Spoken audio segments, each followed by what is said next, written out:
Tudo bem? Boa noite. Mais uma vez, estamos retomando o Círculo de Agni Yoga do Salvador, né? O Instituto Herish inicia suas atividades do ano trazendo uma palestra muito interessante, uma reflexão muito interessante sobre o livro tibetano dos mortos, com o professor Marcos Queiroz. Sempre que Marcos Queiroz vem dar palestra para a gente já sabe que tem uma profundidade. Boa noite, professor, tudo bem? Boa noite, Candra. Tudo bem? Tudo tranquilo. Que bom estar de volta. E a gente conversa daqui a pouquinho. Eu vou agora chamar Raimundo Santos. Antes, eu queria dizer o seguinte: a gente estava vendo aqui pinturas de Nicholas Herish, que é um artista russo. Ele deixou mais de 7.000 pinturas, era conhecido como o pintor da beleza. E só com essa pequena amostra, né, dessas 7.000 pinturas que ele deixou, a gente pode entender por que ele ganhou esse nome, conquistou esse nome. E ele também criou o Pacto Herish, que é um pacto de paz e cultura para toda a humanidade, é um dos maiores legados de Herish. Bem, mas eu vou trazer Raimundo Santos agora, vou chamar Raimundo, que é o presidente do Instituto Herish da Paz e Cultura do Brasil.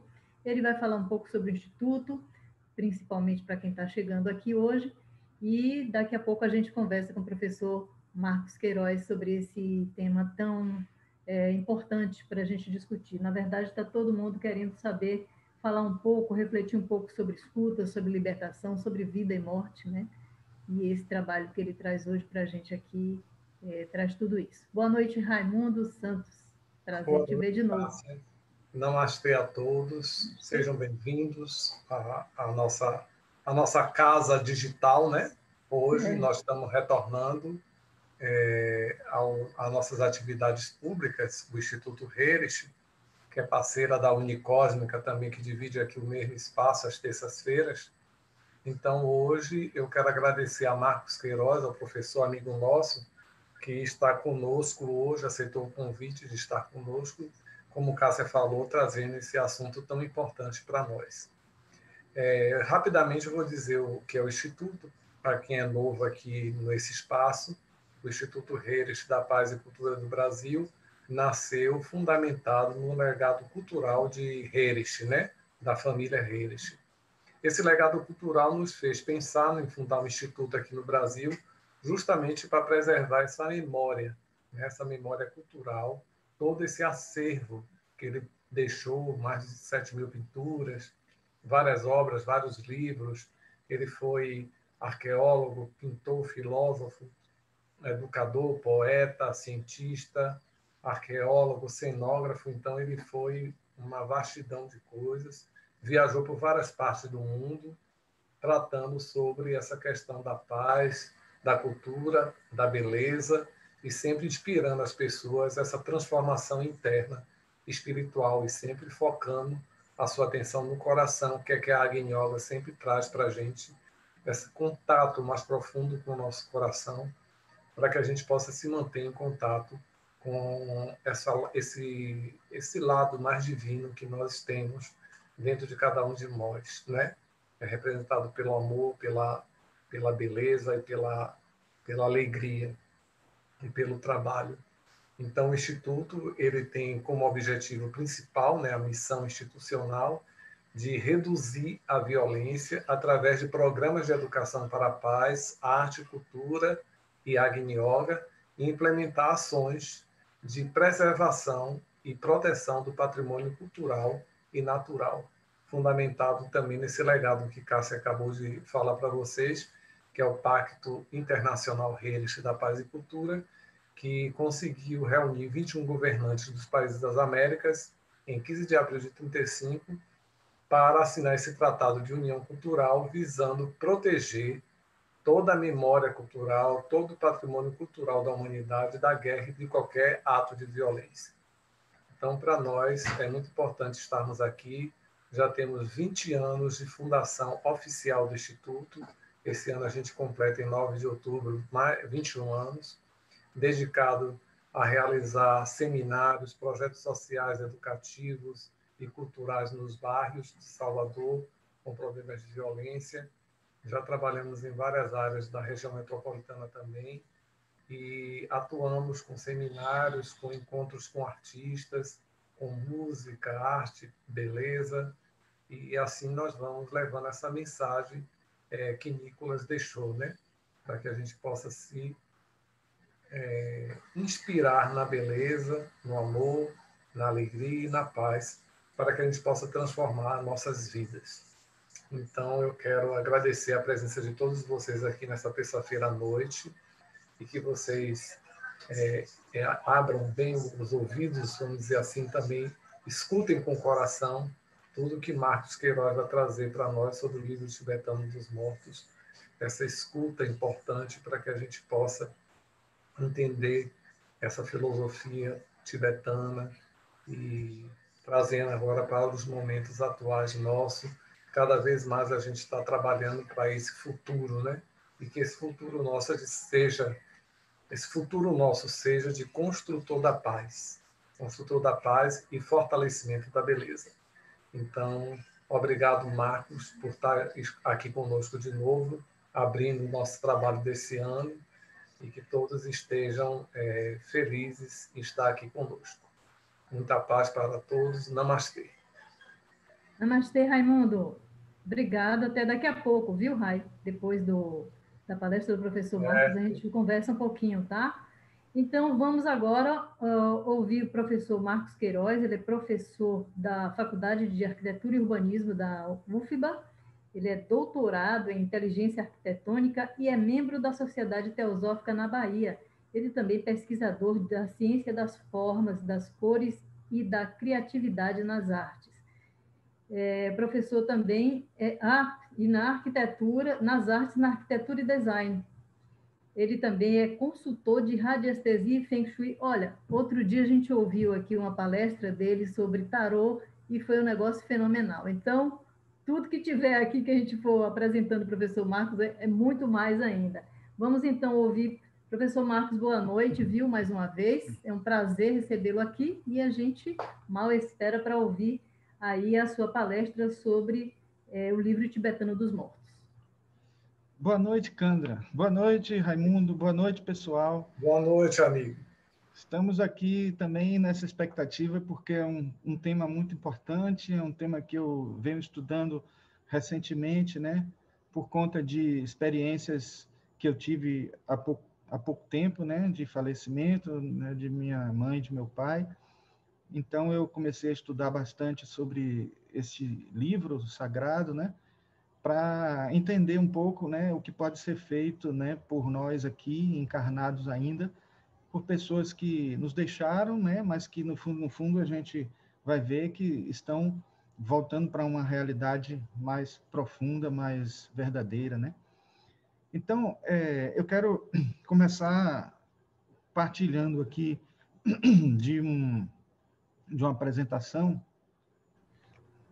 Vamos começar aqui com uma breve introdução, né, histórica, né, vamos dizer assim, do que seria o livro tibetano dos mortos.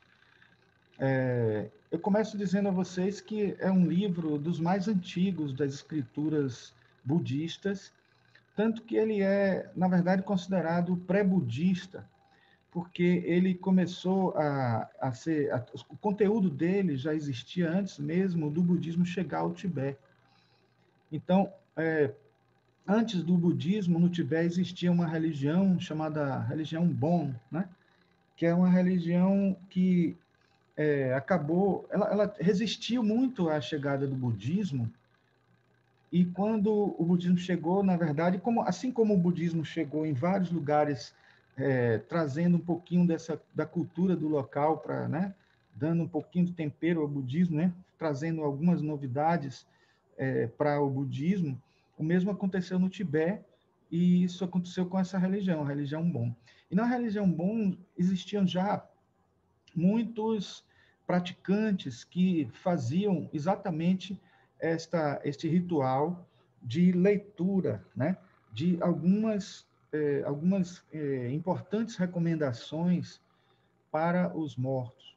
Eles faziam essas leituras logo quando alguém falecia, e todos os sacerdotes eles se reuniam perto do morto, né? E começavam a ler por 49 dias, eles liam algumas instruções importantes, instruções que, segundo eles, eram para que os mortos, pudessem saber como se comportar, como lidar com este mundo novo, né? E também superarem alguns perigos, entre aspas, né? Algumas coisas que poderiam trazer transtornos e tal, e que poderiam não saber lidar com essas questões. Todos esses escritos, que são muitos, foram compilados por Padmasambhava, que é esse nome que está aí escrito. Então, Padmasambhava, ele, né, compilou, né, e a esposa dele reuniu esses escritos, escreveu isso, e ele escondeu esses escritos debaixo da terra, e enterrou, né? Tanto que na lenda conta-se que esses escritos são verdadeiros tesouros escondidos, encontrados, né? Encontrados, vamos ver daqui a pouco no slide mais informações sobre isso. Mas esses dois escritos que estão aparecendo aí, bem ranhurados aí e tal, achurados, é porque eles são bem antigos. São 2 páginas do bardo, com algumas ilustrações presentes nele também, né? E aqui a gente vê a roda de Sansara, que é muito importante que a gente possa estudar ela, e a gente vai ver um pouquinho mais de detalhes sobre ela, como ela é importante para esta cultura tibetana e como é importante para o conteúdo do livro tibetano dos mortos, né? Primeiramente, a gente tem que entender o que é bardo. Eu até fui rápido demais aqui Não, mas é porque é isso mesmo.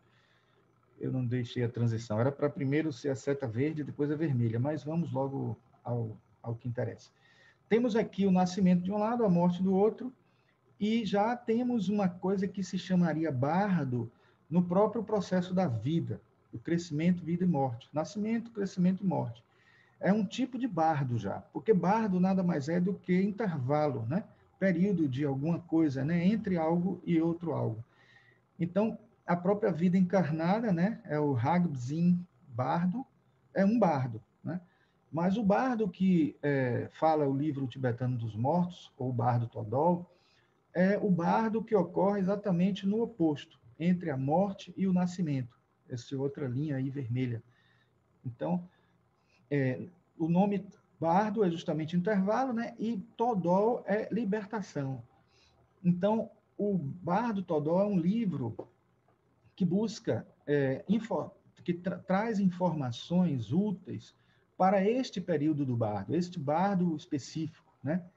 O bardo Todol. A gente vai ver que ele tem 3 fases, daqui a pouco a gente vai ver, por isso que eu não coloquei um nome específico aí, porque na verdade teriam 3 nomes para esse bardo, né? E o livro traz instruções para esse momento, né? Então, como eu disse, ele é um livro que é utilizado para ritual, né, da seita tibetana, né, do budismo tibetano, né, aquele budismo que é Mahayana e Vajrayana, esses dois são os que mais proliferaram no Tibete, e todos dois têm essa prática de fazer essas leituras. E, em geral, o que a doutrina tibetana, budista, defende, já absorvendo o que vinha da religião Bon e casou perfeitamente com várias questões que já estavam presentes na doutrina budista, eles dizem que o ideal é que esse bardo comece até antes. E o bardo Todol traz em seus escritos algumas partes dele, porque o livro é muito grande, né?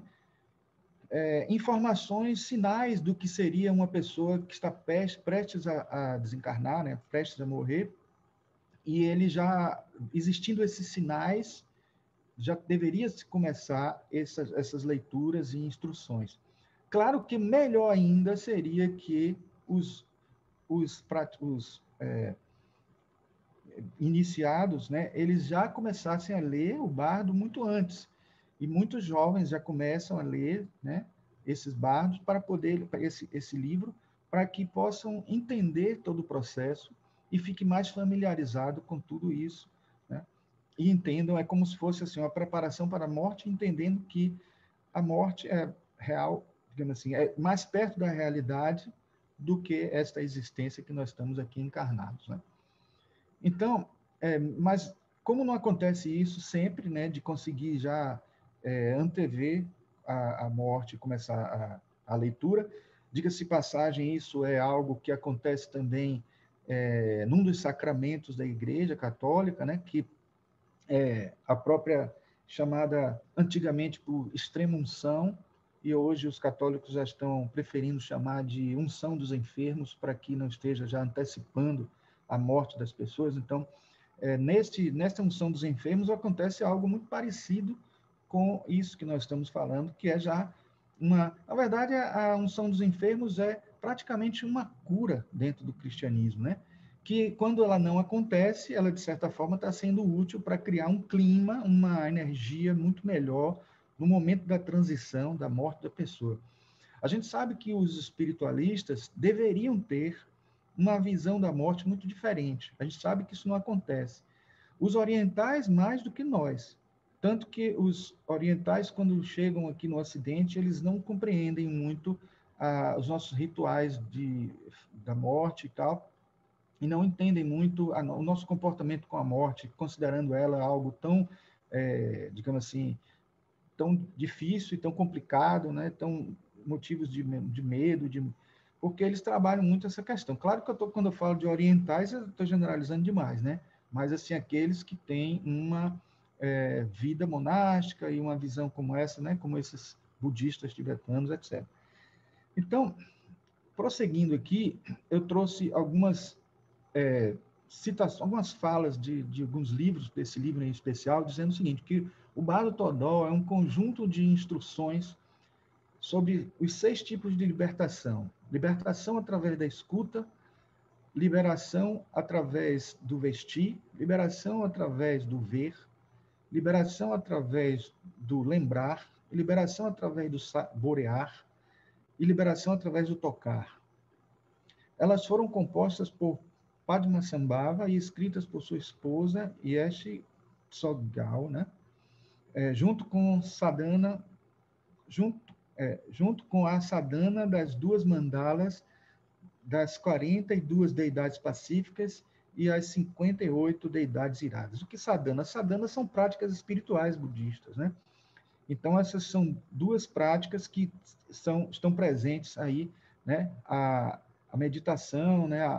E a vivência, a experiência de entrar em contato com essas mandalas, especificamente representando estas 42 deidades pacíficas e 58 deidades iradas, que a gente vai ver daqui a pouco do que se trata, né? São citações rápidas que resumem essa parte introdutória para a gente entrar exatamente no conteúdo, né, do Livro Tibetano dos Mortos. Essa é uma informação tão importante que eu trouxe, apesar de longa aqui, né, o texto, mas eu acho que é de vital importância, talvez eu não conseguisse reproduzir de memória. Então, Padmasambhava enterrou estes textos nas colinas Gampo do Tibete central, né? Gampo em homenagem ao guru que trouxe o budismo, que introduziu o budismo, né? Exatamente no Tibete, né? Onde posteriormente o grande professor Gampo Pa é o praticante, né? Então, o Gampo Pa é praticante do Gampo, né? Estabeleceu seu monastério. Muitos outros textos e objetos sagrados foram enterrados desta forma em diferentes lugares ao longo do Tibete, e são conhecidos como terma, né? Tesouros escondidos. Padmasambhava deu as transmissões do poder de descobrir os termas para os seus 25 discípulos principais.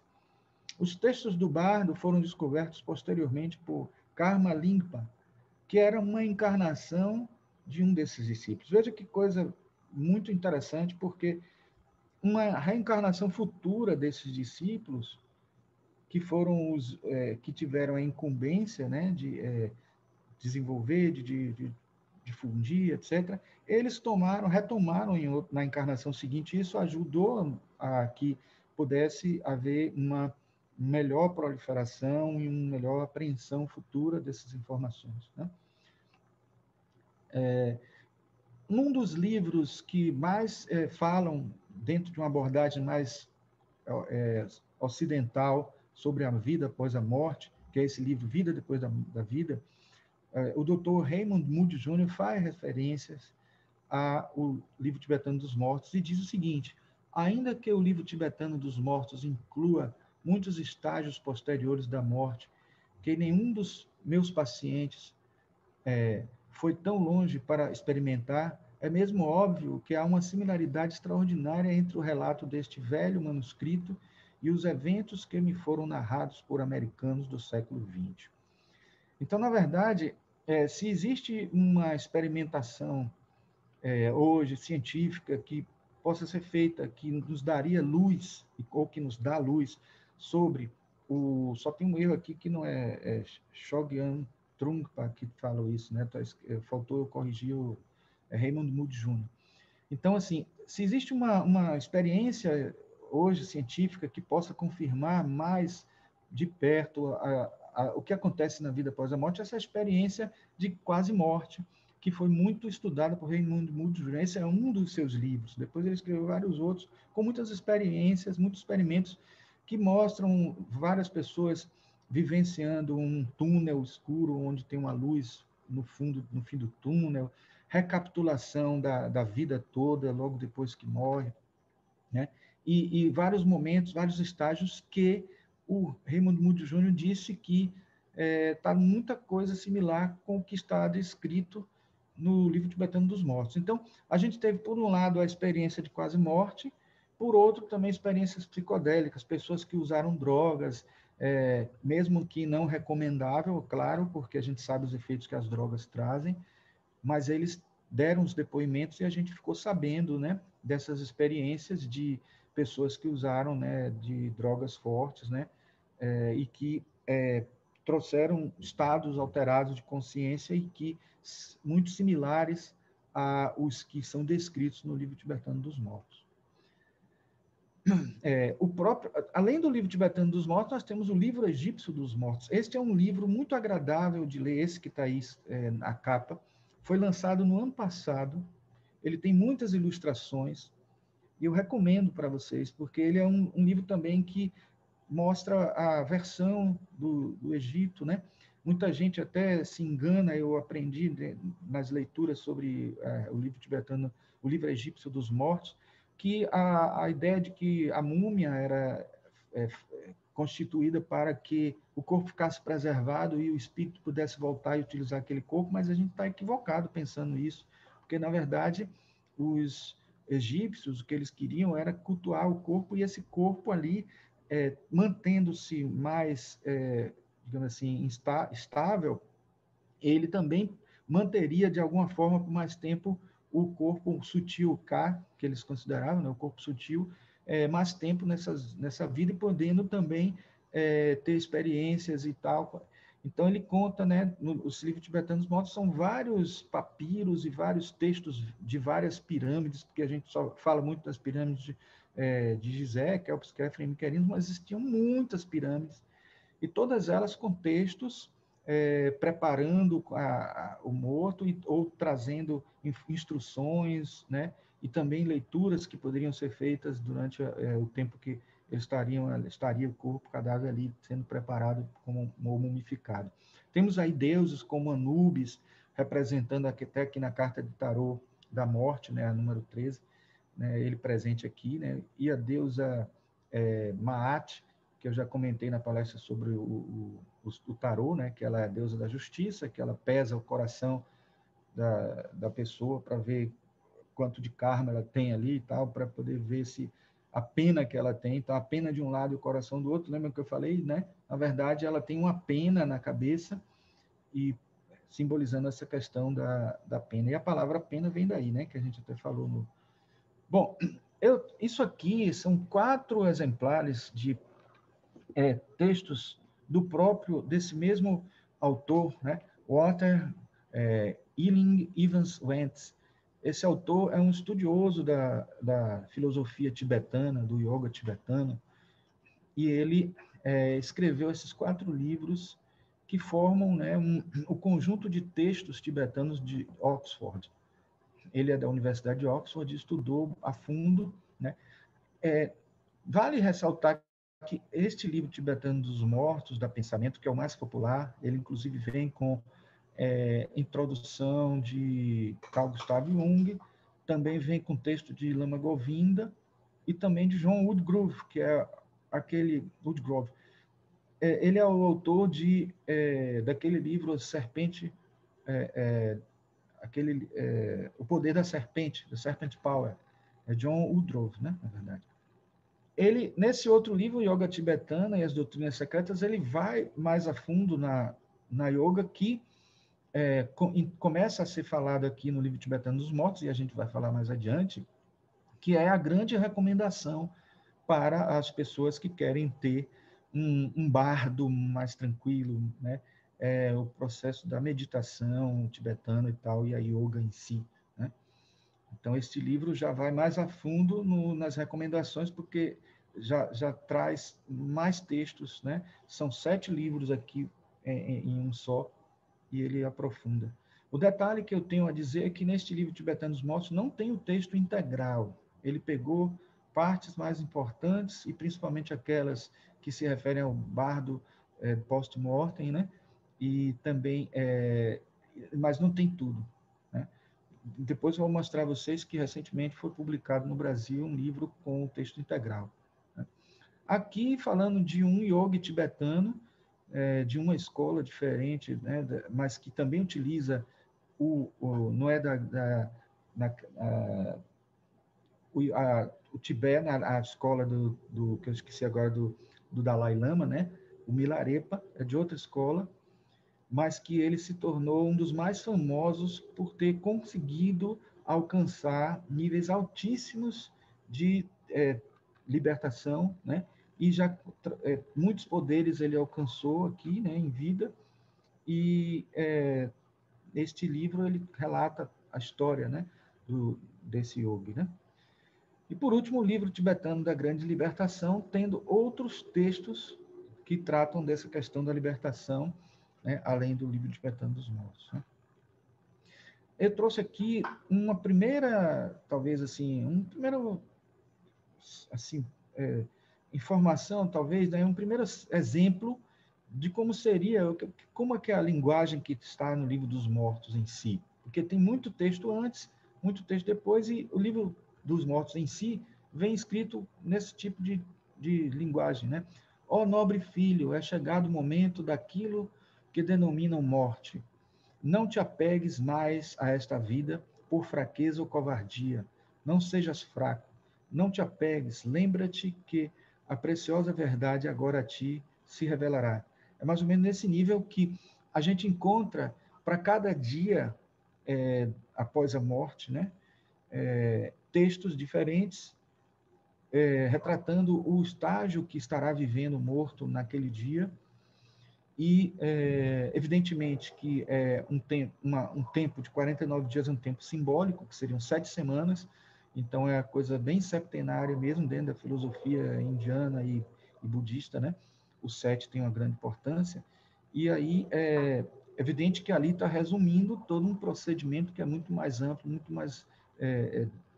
não se tem um tempo exato, né? Não podemos dizer que seriam 49 dias do bardo para todo mundo, porque 49 dias não é um tempo suficiente para que aconteça todo o processo post-mortem e uma reencarnação, né, logo em seguida. Então, na verdade, o bardo tem... vocês vão ver que a grande filosofia do bardo é justamente tentar preparar aquele que acaba de morrer para que ele não se deixe levar pelas tentações que vão fazer ele voltar mais rápido, voltar de novo à Terra, né, como reencarnante, né? E mostra todo um processo que vai acontecer, né, e que a gente vai descrever daqui a pouco, para que ele não fique apegado, porque o que diz a filosofia tibetana, e que muitas outras filosofias, inclusive ocultistas, né, defendem também, é que o que faz com que o indivíduo retorne na reencarnação é justamente o apego que ele tem, né, à Terra, e não só o apego, um apego até nem mesmo tão conscientizado. É como se a gente pudesse dizer que para o indivíduo que ainda está preso a esta realidade, só existe essa realidade. Então, é como uma pessoa que sai de sua casa e não se sente muito à vontade no lugar e quer voltar. Aquela sensação, eu quero voltar para minha casa, né? E se sente mal por estar na casa do outro e só consegue viver numa outra casa depois de um certo tempo, né? Quando a gente se muda, a gente leva um tempinho para se adaptar, não muito, né, às vezes, mas assim, mas de qualquer forma leva um tempo para se adaptar, né? E essa questão é que, de certa forma, faz com que o indivíduo que não compreende outras vidas mais sutis em outra realidade completamente diferente dessa que nós vivemos, e aí acaba tendo esse tipo de apego. A gente sabe muito bem que não é só isso. E a própria filosofia tibetana, vocês vão ver pelos textos que vamos mostrar daqui a pouco, também não crê que é só isso, porque sabe que existem os karmas, né? E a gente precisa, de alguma forma, processar esses karmas. Mas vocês vão ver que até nisso também existem formas de trabalhar esses karmas no bardo, né? Existem processamentos do karma, um karma mais verde, um karma mais superficial, mas também é possível trabalhar esses karmas no bardo, né? Bom, a natureza da existência que intervém entre a morte e o nascimento, neste ou em qualquer outro mundo, é determinada pelas ações antecedentes. Então, da mesma forma que nós temos que ter cuidado para não ficarmos no apego nesse momento post-mortem, nesse período post-mortem, esse apego, a mente tem que estar preparada para isso, mas também nós temos que lembrar que todo período de vida, ou todo período do bardo da vida, né, do estado vígio, nossa, da vida acordado, né, consciente e tal, são momentos de preparação para este bardo da morte.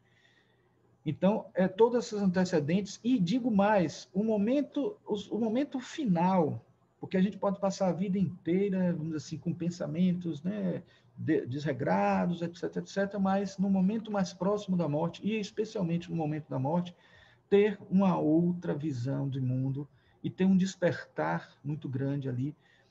E o estado em que a gente está no momento exato da morte faz uma diferença enorme. Claro que não é a chave para a iluminação, mas é algo que vai ajudar bastante no processo do bardo posterior à morte, né? Então, isso é muito importante. Aqui, mais uma vez, aquelas ilustrações, né, já dentro do livro, como é que elas estão, né?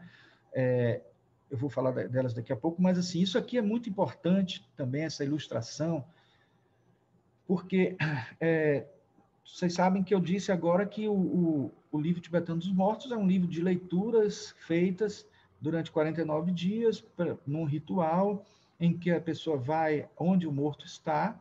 Hoje, nos dias de hoje, seria no hospital ou seria na casa da própria pessoa onde ele morreu.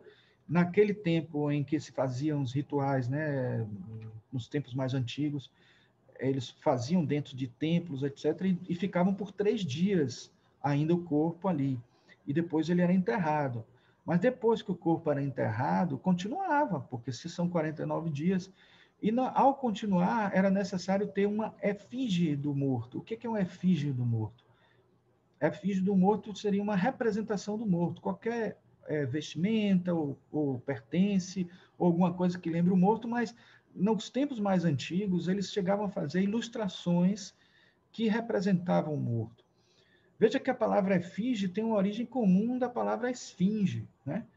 As esfinges egípcias, elas também eram representações animalescas ou alguma mistura de animais, etc., ou de outras formas também, porque não existiam só aquela esfinge que a gente conhece classicamente na história. Mas a esfinge é uma representação também no morto que estaria ali para que a gente possa fazer alusão, né, um testemunho ali que possa fazer alusão àquela pessoa para quem está sendo dirigidas as preces, os hinos, os rituais, né? Esses 2 fólios que eu venho falando para vocês, o fólio 35A e o 67A do manuscrito do Bardo Todol, eles têm ilustrações justamente das deidades, né, que aparecem numa das fases do bardo. São as deidades, as divindades pacíficas e iradas, né, ou também ferozes, ou raivosas, tem muitos termos que se usam no português para... Então, as divindades pacíficas seriam essas, assim, que na linguagem tibetana, Zi, né? E as divindades iradas aqui umas representações de ilustrações. A gente encontra isso em um livro que saiu já na editora Pensamento, que é muito interessante esse livro, é A Prática da Meditação Tibetana. Tem várias ilustrações, várias tábuas de ilustrações que enriquecem a gente o entendimento da cultura tibetana, né? E eles estão presentes também na roda de Sansara, e a gente vai ver daqui a pouco isso, né? O que significam essas divindades? Vocês podem ver aqui as divindades pacíficas, tem sempre uma figura de um deus na figura central e a sua consorte, assim, em frente a ele, como se fosse mostrando, tendo uma relação com ele, né? E aí, nesse caso, mostrando o lado masculino e feminino dessas deidades. E aí a gente acaba entendendo por que Jung chegou a dizer na introdução do livro Tibetano dos Mortos que a psicologia dele deu um salto enorme com o estudo, com essa leitura, e ele disse que o livro virou um livro de cabeceira dele. Ele passou a ter uma intimidade muito grande com o livro Tibetano dos Mortos, porque o livro Tibetano dos Mortos ajudou muito a ele a compreender algumas questões da psique profunda. Porque ele, até a questão do ânima e ânimos desses deuses, essas figuras que ele considerava arquetípicas. Aqui vale dizer, vai ressaltar assim, que Jung estudou as religiões, né, fez um estudo de religião comparada e trouxe tudo para uma versão mais psicologista, né, tipo uma coisa mais psicológica. Enquanto que os ocultistas entendem que essas deidades elas têm um efeito no psicológico de todos nós, mas elas existem como seres, como entidades. Isso é um dos pontos fortes para esta conclusão que os ocultistas têm, de um modo geral, é que, por exemplo, no livro tibetano dos mortos está dito que quando essas deidades aparecem, elas aparecem de acordo com a cultura da pessoa. Então, quem é budista vai aparecer entidades do budismo, quem é hinduísta vai aparecer entidades do hinduísmo, quem é cristão vai aparecer entidades do cristianismo, quem é espírita vai aparecer mentores espirituais ou figuras conhecidas de vidas anteriores, muitas vezes nem são figuras conhecidas da vida, né, que já morreram, mas é o que aparece para as pessoas, né, nesse momento, porque os seres angelicais, os devas na Índia, os elementais, etc., que aparecem, eles assumem a forma de acordo com aquilo que o mental e as formas mentais das pessoas estão revelando. As formas mentais mostram essas entidades no momento que a pessoa cultua e vislumbra, isso fica às vezes até na própria aura registrado, e eles utilizam essas figuras para reproduzirem, para repetirem essas imagens. Então, de certa forma, o que é arquetípico e o que é, de certa forma, parte do inconsciente coletivo na visão de Jung, é parte também da hierarquia dévica, né, da hierarquia angelical que nós conhecemos dentro do ocultismo. Né?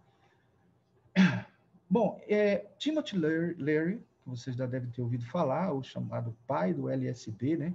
Ele depois mudou um pouco essa filosofia dele, que ele defendia o uso como experiência, etc. Depois ele percebeu o quanto isso não era prejudicial à saúde, depois ele partiu para uma linha mais tecnológica e foi mais encantado com o computador, ele foi para outra linha, mas de certa forma, como eu disse anteriormente, né, o experimento com as drogas, que não é recomendável, mas ele fez experimentos e trouxe isso através de livros, né, e também ele visitou os tibetas, os monges tibetanos, né, e passou 7 meses com os tibetanos lá, aprendeu muito e percebeu o quanto de similaridade havia entre os textos do livro tibetano dos mortos e as experiências psicodélicas das pessoas que usavam as drogas. Mais uma confirmação, né, por um caminho que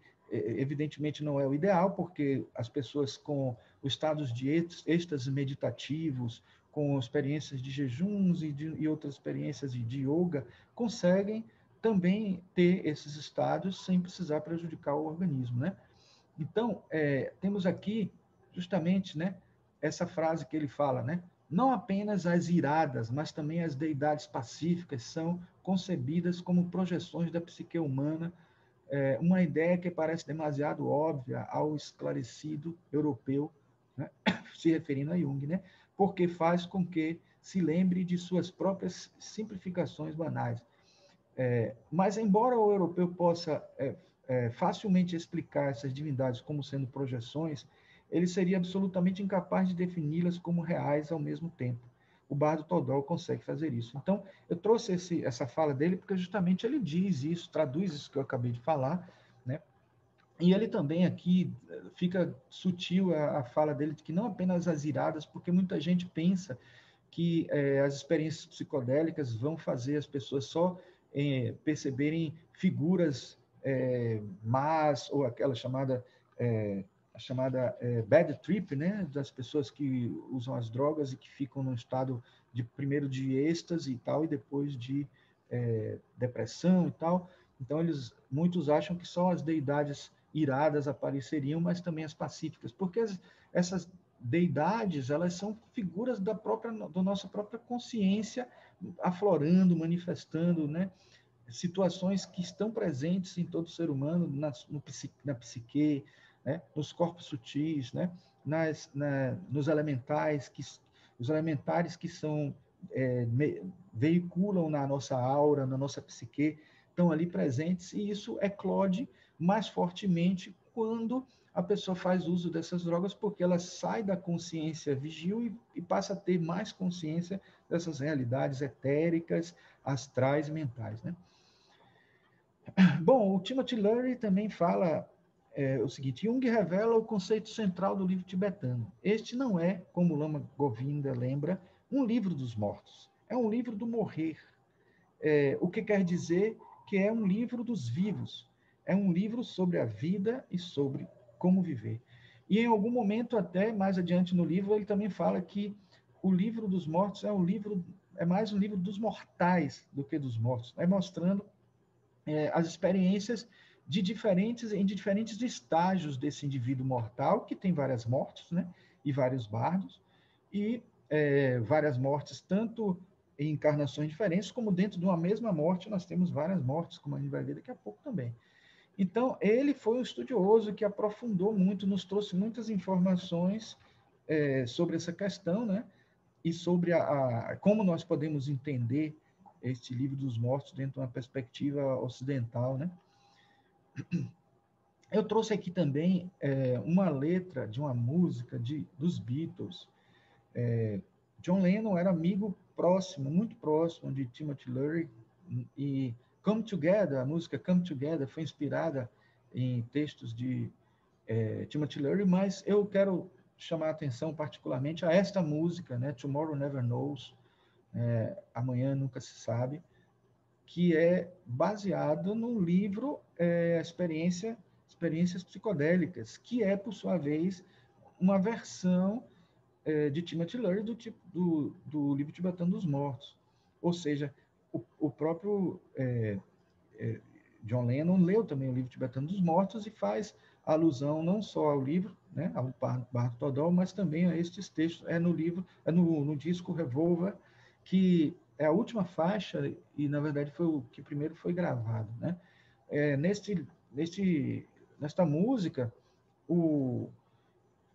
a ideia é criar uma ambiência, né, uma sonoridade na música bem assim, vamos dizer assim, psicodélica mesmo, né? Tanto que Paul McCartney resolveu até pegar gravações de fita, não cassete, porque naquele tempo não tinha, mas fitas magnéticas de rolo, né? Ele fez movimentos com essa fita, né, e usando fade in, fade out, fazendo ela subir e descer uns sons bem psicodélicos. Foi a forma que ele encontrou de gerar esses sons. Hoje, com muito mais facilidade, se faz isso com sintetizadores, né? Mas ele usou isso e a letra, né, está aqui, mas eu não vou nem ler agora, primeiro para não tomar muito tempo, mas também porque eu tenho um vídeo que eu editei para o final para a gente escutar no final, que é essa música numa versão mais atual, com umas imagens interessantes, e eu botei a legenda, editei colocando a legenda dela, a gente vai ver mais tarde, no final. Então, assim, neste livro, né, de Ramla Moakkani, A Psicologia de Jung e o Budismo Tibetano, ela diz o seguinte: Para Jung, era evidente que o livro todo era produto de conteúdos arquetípicos do inconsciente. O mundo de Deus e espíritos, segundo ele, é o inconsciente coletivo dentro de nós. Através de seu comentário, ele tornou o livro tão relevante aos ocidentais contemporâneos quanto o era à sociedade remota e reclusa do Tibete há muitos séculos. Então, assim, ele deu a visão dele, né, que tem toda uma verdade, porque ele está analisando o aspecto psicológico, né, da psicologia profunda, mas a gente sabe que existe mais além disso, né? Mais do que isso. A gente também não sabe se ele não colocou esta outra versão mais profunda por uma questão de se proteger de críticos, né, que poderiam taxar ele de mais esotérico ainda do que já estavam taxando o tempo inteiro. Bom, eu trouxe aqui, então, as 3 etapas do bardo, esse bardo post-mortem, né? Esse bardo que nós falamos agora ali, que é composto de 3 etapas, e retirado deste livro, que do Evans Wentz, aqui já é a capa mais recente da publicação que foi lançada no ano passado. Então, ele fala do Shikai Bardo, né, que é o bardo da clara luz primordial, Shonid Bardo, o bardo da experiência da realidade, e o Sidpa Bardo, o bardo da busca do renascimento. Resumidamente, eu espero que esta palestra sirva até para que vocês possam pesquisar mais a fundo o assunto, porque eu não vou esgotar, com certeza, não tem tempo para isso, e eu estou querendo fazer uma certa abrangência, então a gente vai falar não tão detidamente, mas, de certa forma, vamos tentar falar aqui o que é cada uma dessas etapas. A primeira etapa, ela dura pouco tempo, é uma etapa em que o indivíduo tem uma visão de uma luz muito forte. É nessa etapa também que ocorre aquela reminiscência do passado, que a gente já sabe, que é, digamos assim, na visão teosofista, são os átomos permanentes se mantendo, né, enquanto se destroem os corpos sutis, e essa memória ficando e tal. E a luz primordial é um momento em que nós vislumbramos uma luz que tem um brilho, mas um brilho extremo, equivalente, alguns descrevem a 6 sóis, né?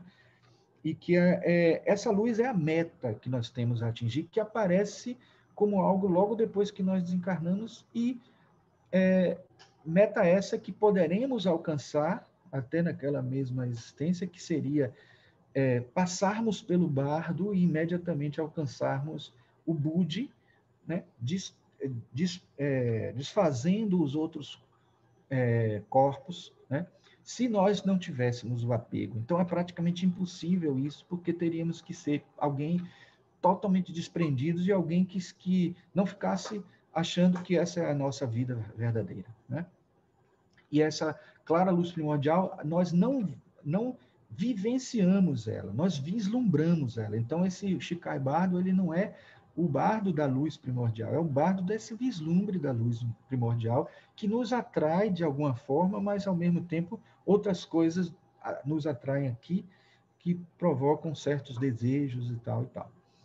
O Shonid Bardo, ele é o estágio que vem logo depois deste, e é quando ocorrem as chamadas ilusões kármicas. É no momento em que vários desejos aparecem de voltar, de lembrar do que nós perdemos ali, que os sentidos, né, que já não estão mais presentes, porque eu esqueci de dizer que no Shikai nós vamos perdendo gradativamente os sentidos, né, mas não perdemos todos, porque quando chega no Shonid Bardo ainda fica o sentido da audição. Daí o fato de os budistas tibetanos defenderem a ideia, desde o tempo lá de Padmasambhava, de ter a fala, né, aprendizado pela escuta, porque os sacerdotes iriam falando, e todo mundo estaria ouvindo. A gente já deve ter ouvido falar das experiências de pessoas em coma que ouvem tudo e depois, quando acordam, estão ali lembrando das histórias todas, porque, similar a essa situação do bardo, o sentido da audição é o que por último desaparece. Nos textos sagrados do bardo, você vê que eles falam que cada dia e cada estágio, cada momento, cada etapa do processo do bardo, nós vamos vivenciando cores que estão associados a elementos. Primeiro vem terra, depois água, ar, fogo, éter, etc. E associado a cada elemento desse, também vamos perdendo algumas, né? Porque é como se esses elementos, terra, o mais sólido nosso, vai se dissipando, né? A água, o líquido vai se desfazendo e tal. Então, o organismo vai perdendo isso e os outros corpos sutis vão também perdendo isso, e ao mesmo tempo vamos perdendo os sentidos. Primeiro que se perde é o tato, depois o paladar, depois o olfato, a visão, e por último a audição. Então, cada um está associado, né? O tato associado à terra, o paladar à água, o olfato ao ar, né? Não é à toa, né? O gás e tal, a visão ao fogo e, por último, a audição aos éteres, né? E a audição fica por último, e essa audição permanece porque nós aprendemos durante esse período de um sono da morte, e nesse período é o de Shonid. E do Shonid é o chamado período da ilusão do karma. Por que ilusão do karma? As entidades que eu falei para vocês, as deidades pacíficas e as deidades iradas, elas aparecem nesse momento. Elas vão surgindo primeiro as pacíficas e depois as iradas. Quando a gente acha que está tudo bem, porque passamos pelas pacíficas, aí vem as iradas, né? E aí a gente pensa assim, né? Por quê? De onde vem isso? Na verdade, é de nosso processo, nos processos que nós trazemos dentro da gente. Na filosofia tibetana, o que eles dizem é que é como se nós estivéssemos tentando queimar karmas ali. Aquele sofrimento que as entidades provocam na gente, aquele sofrimento é um sofrimento para o nosso bem, no sentido de a gente conseguir superar uma série de questões, né? É como se fosse tentando queimar a nossa sombra, né? Dentro da visão junguiana, queimar algumas coisas que ainda guardamos ainda de culpa e tal, e ali vai acontecendo o que é possível acontecer nessa fase, porque também não é tudo que se consegue. Se a pessoa conseguisse queimar todos os karmas, já iria imediatamente para a luz, a clara luz primordial. Então, esse é o estágio do Shonid. E, por último, o estágio Sidpa. Repare que nesse pulo do Shonid para o Sidpa, ele deixa de colocar estágios, etapas que são muito utilizadas dentro do ocultismo e tal, porque ainda tem uma fase breve em que se passa no mental, né? E até no búdico não, mas até no causal, no mental superior. E aí nós estamos assim no verdadeiro céu, é como se fosse o verdadeiro céu, né? Nesse período. Mas tudo isso poderíamos dizer que estaria no Shonid aí, porque tem as divindades pacíficas e as divindades iradas. Então poderíamos, fazendo comparações, incluir estas fases aí também, né? Tanto o Kamaloka como o Devakan. Diga-se de passagem, os budistas falam de Devakan, eles só não chamam Devakan, chamam de Devaloka, né? E tem outro nome também, né? Que não me recordo agora. Bom, o Sidpa é a fase em que o indivíduo não conseguiu se libertar de todos esses karmas, não conseguiu se libertar de todas essas deidades. Imaginem, são 52, são 42 pacíficas e 58 iradas, todas elas ali, não conseguiu se libertar de todos aqueles karmas e dos apegos, e retorna. E ao retornar, o bardo do renascimento é o Sidpa Bardo, né? E é o momento em que ele vai buscar um novo, digamos assim, um embrião para ele se fixar e poder surgir como nova existência, né? Então, eu trouxe aqui só para poder ficar claro para vocês, aqueles 6 bardos são os 6 bardos do post-mortem, né? E esses bardos da vida, né? Só para vocês entenderem que são 6 bardos. Então, tem o nome difícil de pronunciar, mas é Hangbzin Bardo, né? O bardo da vigília, que é o momento em que nós estamos acordados, né? Vivendo a vida da gente, aquele que eu mostrei da setinha de baixo, né? A primeira seta. O Bzang Gtan Bardo, que é o bardo da meditação, também de sono profundo. O sono profundo e a meditação seria esse bardo, né? O Bzang Gtan. E, por último, o Himlan Bardo, que é o bardo do sonho, né?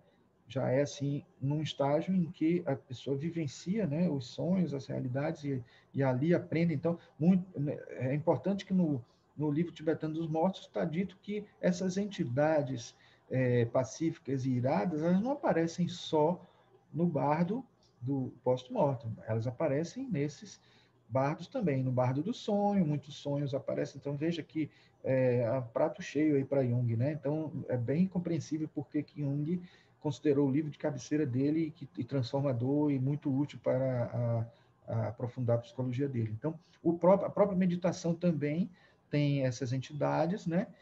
E na vida da gente, o tempo inteiro tem isso acontecendo, as entidades ali, a gente está... É como Marie-Louise von Franz diz, eu nunca esqueço disso, eu nunca deixo... Eu acho que tão interessante essa frase dela, que ela diz que nós sonhamos 100% nós sonhamos 100% da nosso tempo. Enquanto estamos acordados, nós também sonhamos. Só que nós estamos com a mente tão ativa que não percebemos esse sonho. Então, o que ela quer dizer com isso? Que é só um ser que está ali vivendo tanto a vida vígil como a vida do sono.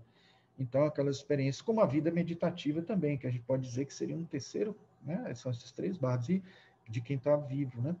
E a gente é o mesmo ser que está ali vivendo essas experiências, são estados diferentes. A gente fala de estados alterados da consciência, todo estágio que não é esse Rangbin bardo, mas todos são estados de consciência, né? Da mesma consciência que estão vivenciando situações diferenciadas, né? Há quem diga que existe um sétimo bardo. Olha aí o setenário, né? A visão setenária aqui. A luz, a própria clara luz primordial seria o sétimo bardo. Só que muitos podem dizer assim, mas o primeiro bardo não é o que a gente viu lá, né? O Shikai Bardo, ele não é da clara luz primordial, mas é o que a gente vislumbra a clara luz primordial. Mas repare que é o momento exato da morte que a gente vive, né? Vivencia, então não é o da experiência da clara luz em si, ela é o vislumbre dela, né? Como mostrando a meta da gente. Eu recomendo para vocês um filme que é muito interessante, chamado Enter the Void. É de 2009 esse filme, se eu não me engano. E ele é baseado no livro tibetano dos mortos. Tanto que a gente pode ver aqui o livro aparecendo, né, nessa cabeceira aqui. Na verdade, a pessoa que experimenta aí, né, eu vou dar um pequeno spoiler, mas não vai estragar não, porque o principal do filme é vivenciar o que ele quer mostrar a vocês, que é como se você se sentisse na vida post-mortem. Esse é o que esse filme quer mostrar, e mostra muito bem. É uma experiência muito forte, esse filme.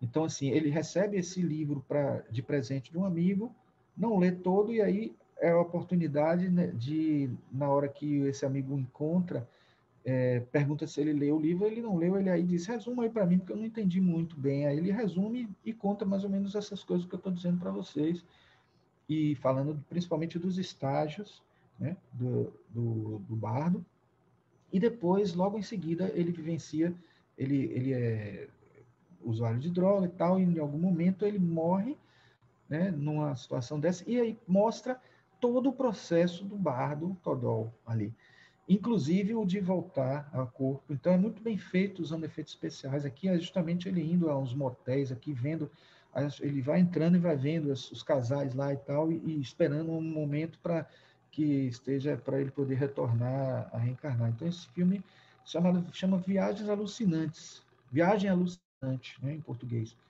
E ele foi muito tempo assim badalado, ficou por muito tempo sendo colocado como um filme muito importante, né? Que teve muito sucesso e tal.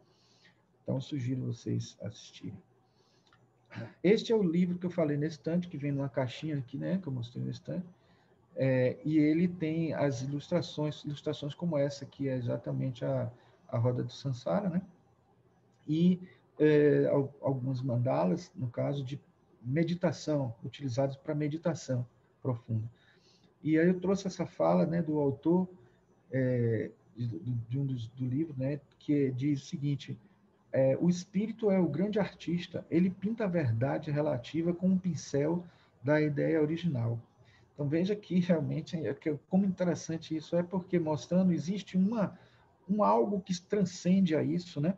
E essa experiência de tentar representar as deidades é, de alguma forma, também tentar mostrar essa ideia original, né, através de representações, né?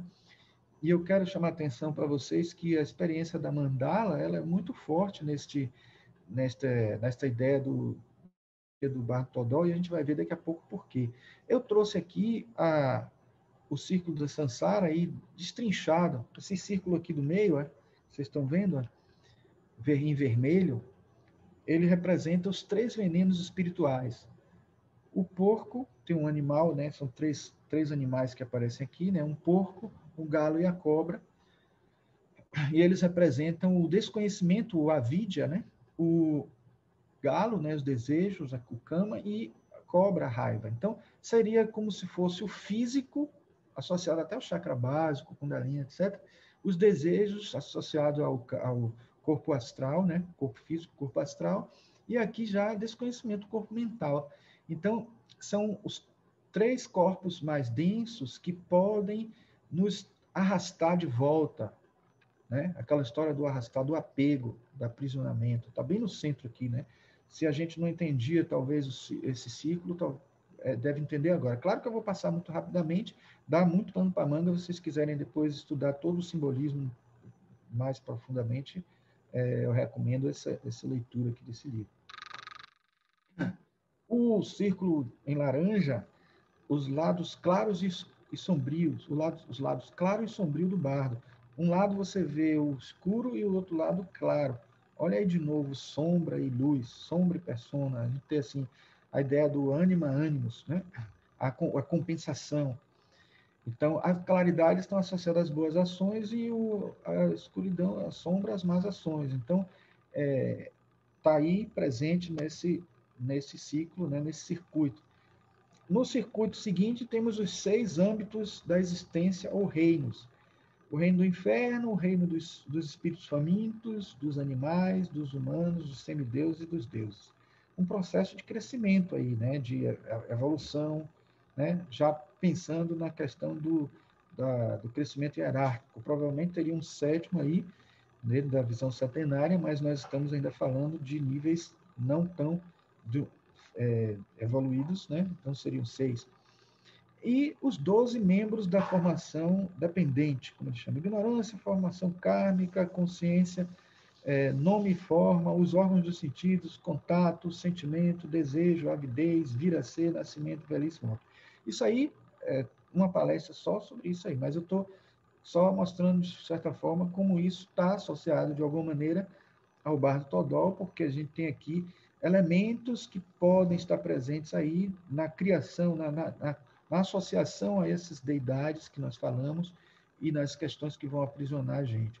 E nessa deidade aqui, Yama, que eles chamam, né, que é o deus da morte, e que está prendendo a gente de alguma forma, é aquele que traz elementos, né? Ele ainda tem aqui uma coroa com 5 caveiras, né? E que estão associados aos 5 kleshas, como eles chamam: raiva, orgulho, paixão, ciúme e ignorância. Então, repare que a tendência aí é querer realmente que as pessoas permaneçam na vida terrena, presentes, assim, essas emoções básicas aí, né, que vão trazer, né, emoções básicas e também a ignorância, a ausência de sabedoria, né, a avidya, que é vidya a sabedoria, a avidya é a ausência de sabedoria. Bom, voltando àquele livrinho que nós mostramos nesse instante, no budismo tântrico, os discípulos, depois de iniciados, recebem instruções específicas sobre como visualizar a mandala, que retrata as divindades pacíficas e iradas, as forças em choque da existência, os impulsos e paixões primitivos, bem como a centelha da divindade que estão nas profundezas da psique. Eu trouxe essa frase aí porque é ao mesmo tempo budismo tibetano e Jung. Aí não tem como você tirar tanto a psicologia junguiana presente aí como o budismo tibetano. Muito interessante. E eu quero também chamar a atenção a vocês que não existe nada mais representativo desta filosofia tibetana do que as pessoas fazerem essas mandalas durante dias e mais dias, meses e meses, né, passando por todo um processo antes de aceitação neste grupo aí, e depois que entra nesse grupo, passa meses, 3 meses no mínimo, fazendo essa mandala aí, e depois eles terem que desfazer tudo com um pincelzinho para mostrar o desapego. Então pense aí eu trouxe aqui um momento exato de uma pessoa que está com um pincel pequeno aqui primeiro, e depois aqui quase uma vassoura, um espanador, para poder fazer desaparecer tudo isso que foi feito durante dias e dias.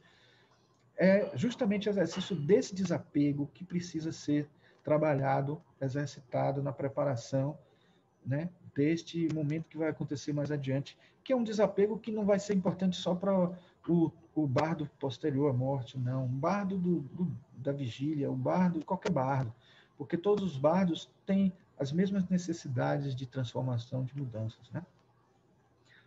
Aqui o corpo físico, o duplo etérico, dentro da visão ocultista, esses são os corpos que a gente precisa se desvencilhar, se desidentificar, né? Entendendo que nós somos muito mais do que todos esses que estão aqui juntos, que nós estamos acima desses, inclusive, porque somos alma, né? Somos a tríade que vem posterior a esses aí, né? Que aqui é o plano mental, o plano astral e o plano físico, né? Então nós temos ainda mais, muito mais acima. E aqui eu trouxe dentro da visão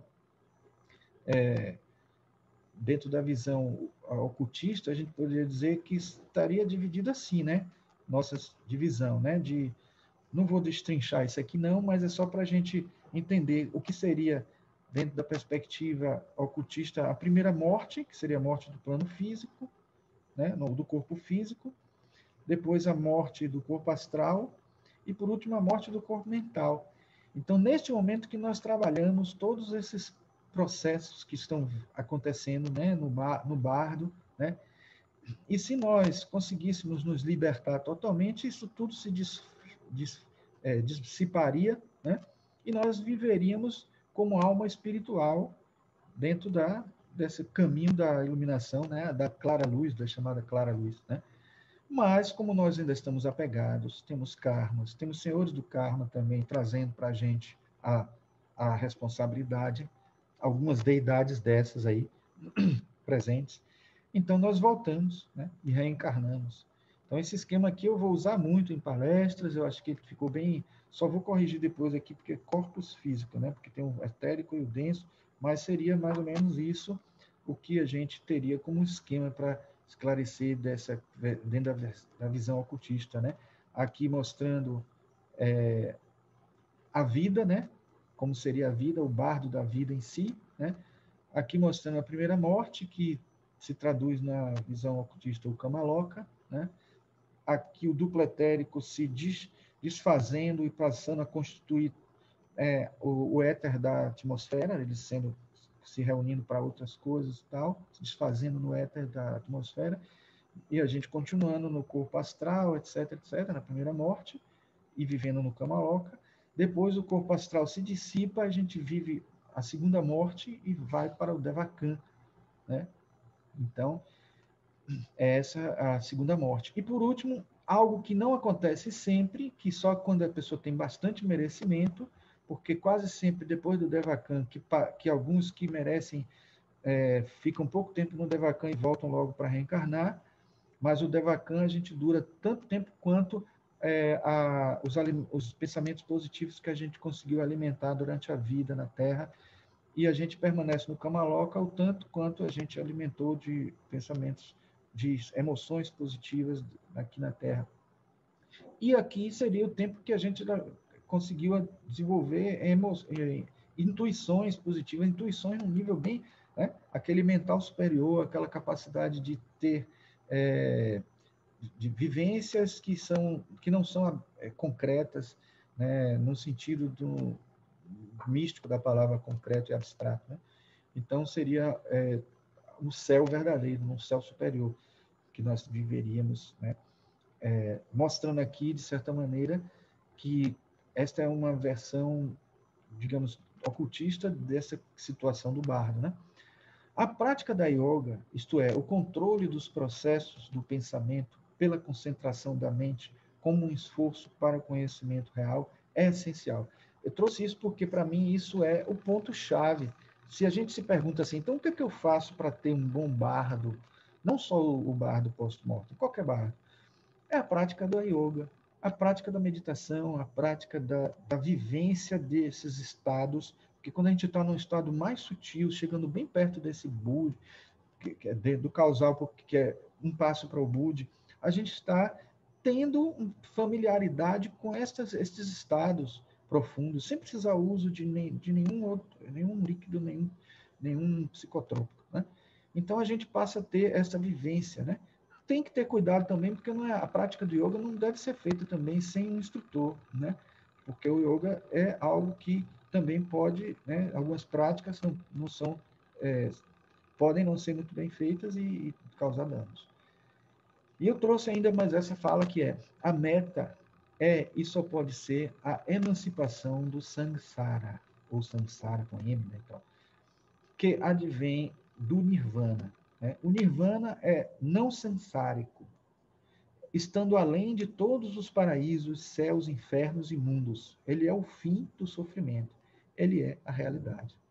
Então, se tudo isso é ilusão, que nós vimos aí, né? Até os bardos pós-mortem são ilusões. Porque se a gente está dizendo a vocês que a libertação não acontece porque durante esse bardo pós-mortem a gente ainda está preso ao corpo, não só ao corpo físico, mas o corpo astral, o corpo mental, nós somos presos, né? Somos narcisistas com os nossos pensamentos, somos narcisistas com as nossas emoções. Nós estamos aí mostrando que somos apegados ao nosso corpo astral, ao nosso corpo mental também. E libertar-se disso é a chegar à realidade, a alcançar essa realidade, essa clara luz, e não é fácil, né? Não é fácil. Só uma frase desse livro que eu prometi a vocês falar, que é a publicação que saiu recentemente, do livro de texto integral do livro tibetano dos mortos, é bem mais grosso, esse livro aí, né? Ele diz: a clara luz primordial é o supremo esplendor interno. Não se atemorizes.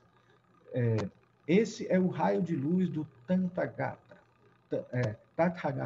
né? O eu superior, que se chama cognição pura da imensidão da realidade. Tem confiança nessa luz, deixa-te atrair por ela com fervor, devoção. Essa luz é, na realidade, o Senhor transcendente Vairocana, um Buda celestial. Um Buda celestial quer dizer qualquer ser que seja considerado o supremo dentro da filosofia de cada um. E sua consorte vindo te escoltar pelos perigosos caminhos do estado intermediário. Então, gente, para finalizar, eu trouxe essa mensagem do Dalai Lama neste livro, Prática da Meditação Essencial, que ele diz: a raiz, a base de tudo, aquilo que se situa na esfera da existência cíclica do Nirvana é a clara luz fundamental. Olha ele ali, aí chamando clara luz primordial ou clara luz fundamental, é a mesma clara luz, né, do budismo. E Kuthumi diz o seguinte: aquele que possui as chaves dos segredos da morte é possuidor das chaves da vida. Então repare que isso tudo que a gente falou não é só para o bardo pós-mortem, é para a vida da gente como um todo, que inclui tudo isso, né? Todos esses bardos. E aí, temos perguntas para varar a noite ou emudecemos? Porque esse tema, né? Esse tema mobiliza muita gente, né? Pode crer.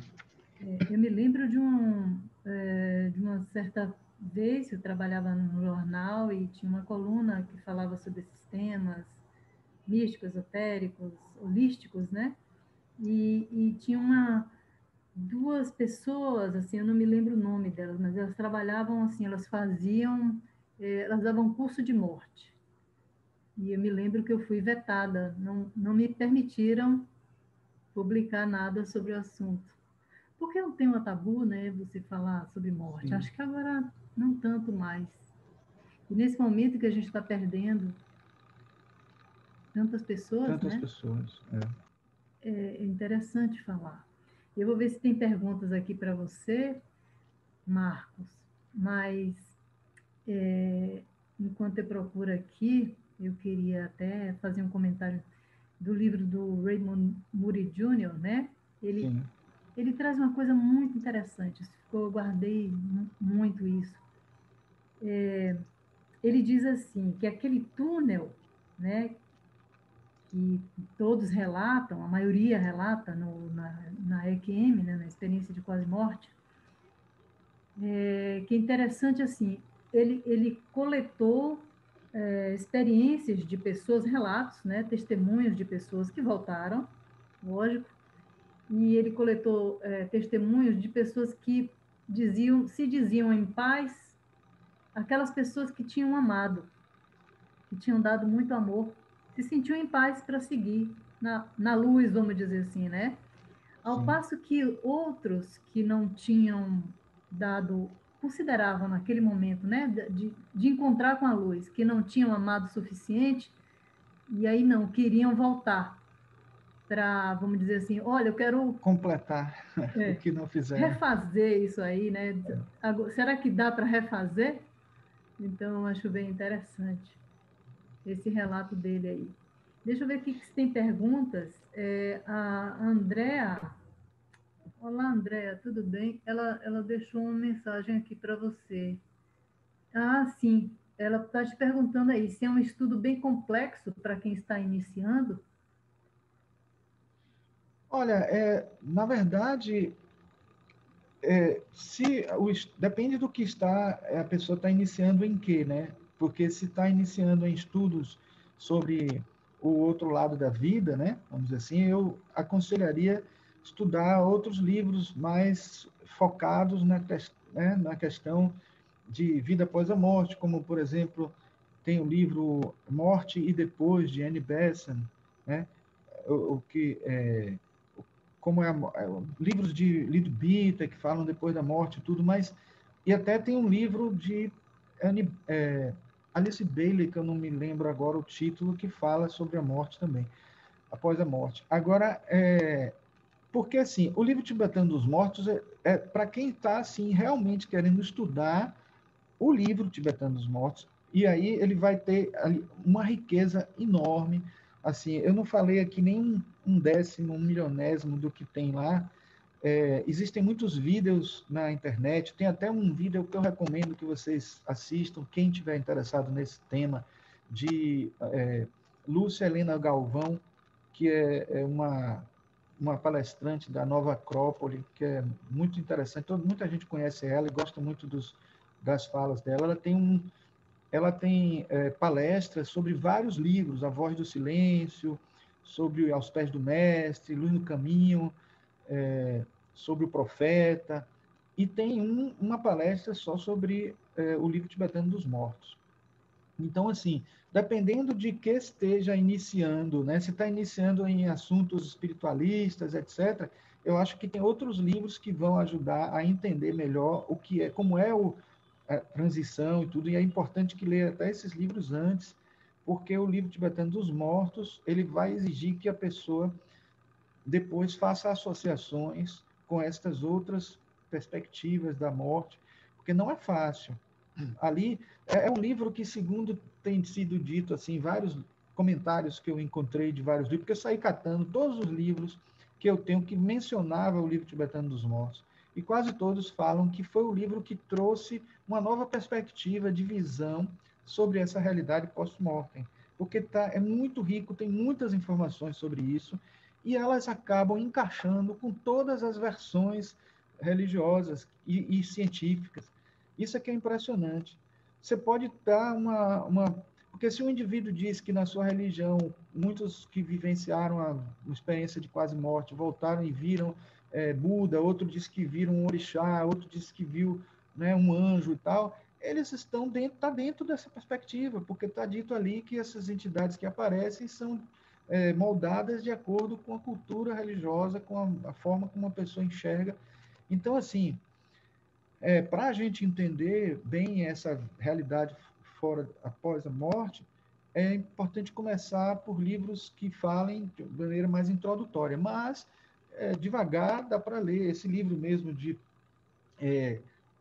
eu o tempo inteiro mostrei aqui, ele é bem didático, ele é bem interessante.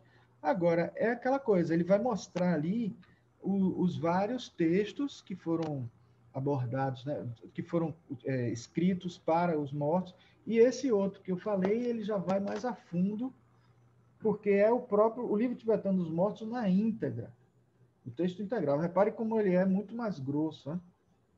Então, ele tem muito mais, tem os textos por completo de tudo que acontece. Aí, quer dizer, se a pessoa quer estudar o assunto, o livro tibetano dos mortos, esses são os livros. Mas, se quer estudar a vida após a morte, eu acho que precisaria ter outra literatura que pudesse abarcar esses conteúdos, né, de uma maneira mais simples, né? De uma maneira menos complicada, né? Certo mesmo.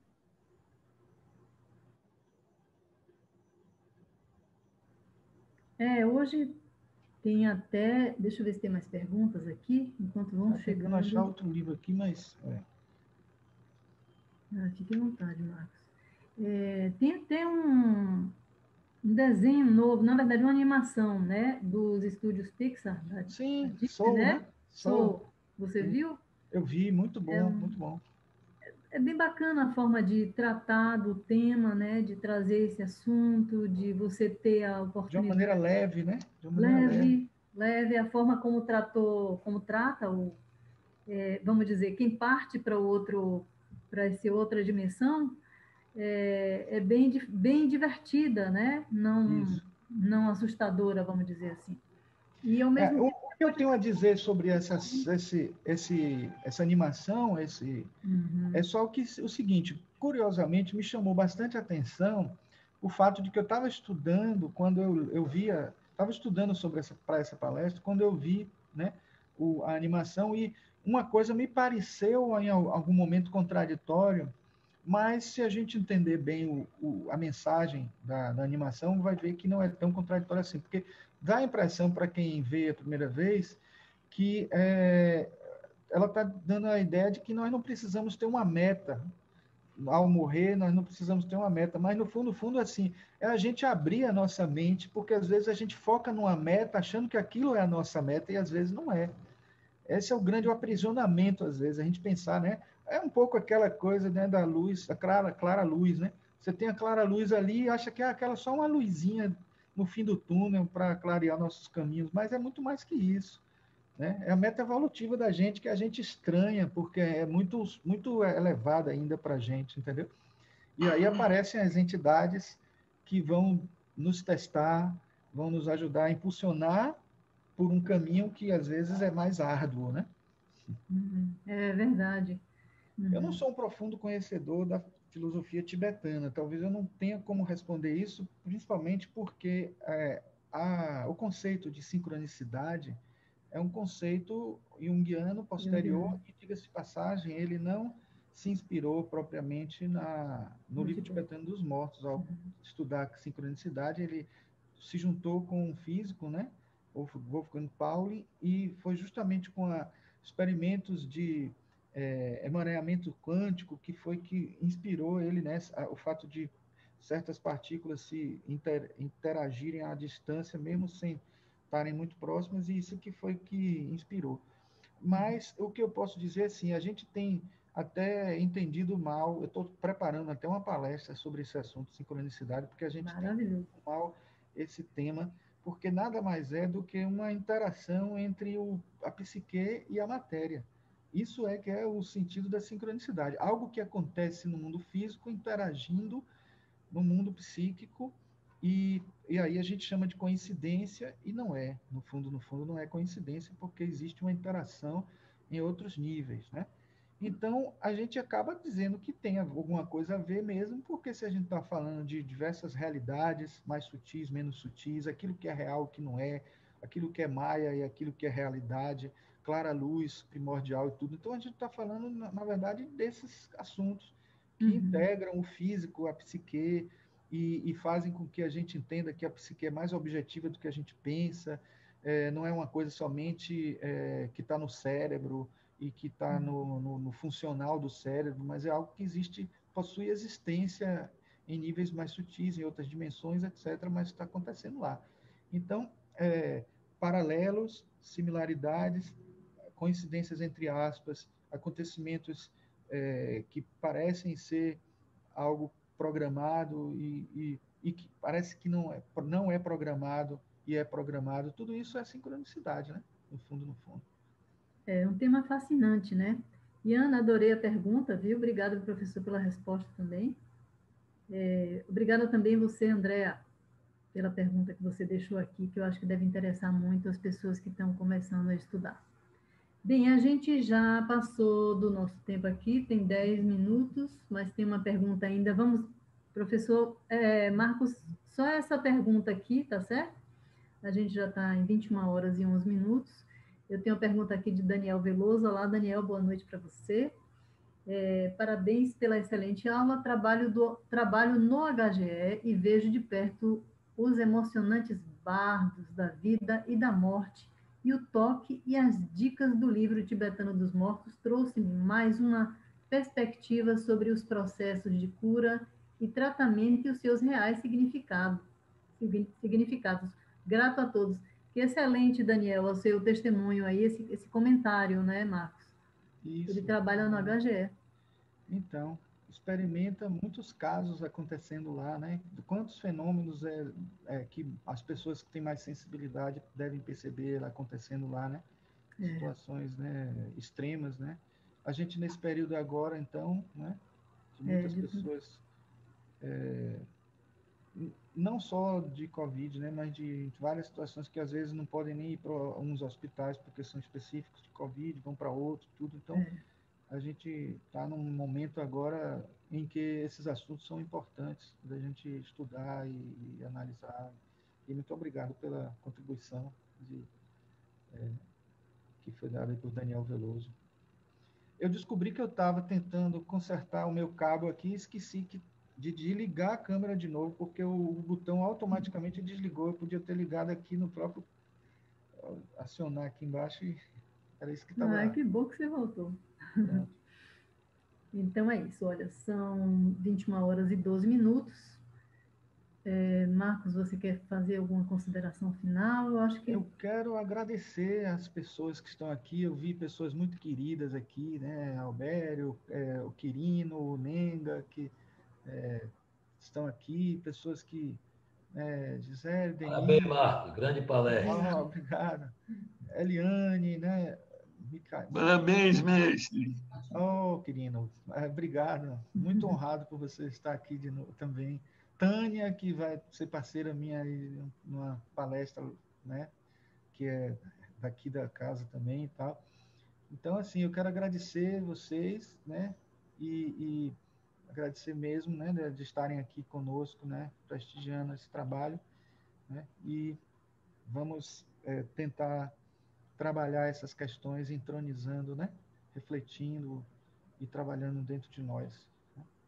É muito necessário. A gente é que te agradece muito e já estamos aqui ansiosos. Você falou aí que está começando a preparar a palestra sobre sincronicidade. Já estamos aqui atentos, viu? Quando tiver, a gente quer muito ouvir sobre isso. Gisele Alaksha, nossa querida astróloga, olá, Gigi. Obrigado, Marcos, sim. pela palestra. É um assunto que requer profundidade para absorver. Olha, eu queria só trazer essa pergunta de Daniel Veloso. Muito interessante, muito oportuna também, viu, Daniel? Sei lá, a gente começa a pensar nessas coisas, né? Será que existe o livro tibetano da vida para quem vai encarnar? Então, É outra perspectiva, né, Marcos? não, veja, essa pergunta foi muito legal, porque eu talvez não tenha deixado claro que no próprio livro Tibetano dos Mortos, eles falam desses 6 bardos. Um dos bardos é o da vida. Então está presente. Então, assim, é por isso que Jung disse que o livro Tibetano dos Mortos é mais não é só livro dos mortos, é um livro da vida. Então, quando ele descreve o que é que acontece do outro lado, ele está mostrando, de certa maneira, o que é que nós temos que fazer aqui. Então, o que antecede a morte é muito importante. Então, o livro Tibetano dos Mortos é um livro tibetano da vida. Então, ele, no fundo, está mostrando os vários bardos. E ainda digo mais, na nossa vida, a gente tem vários momentos em que morre alguma coisa dentro de nós, que nós deixamos morrer alguma coisa dentro de nós. Então, o procedimento é o mesmo. Esses acontecimentos que eles falam, que estão sendo ditos aí, são os acontecimentos, os mesmos acontecimentos, né, que o Bardo Todol descreve. Entende? Então, não há necessidade de um outro livro, não. É esse o livro mesmo. Inclusive, na divulgação, eu trabalhei muito com essa coisa aí, né, da vida e da morte. E você trouxe muito bem aqui o Tagore, né, dizendo: um dia vamos aprender que a morte não pode furtar qualquer coisa conquistada pela alma. Achei maravilhoso isso. Então é isso, a gente vai se despedindo, nosso horário aqui, 21h17.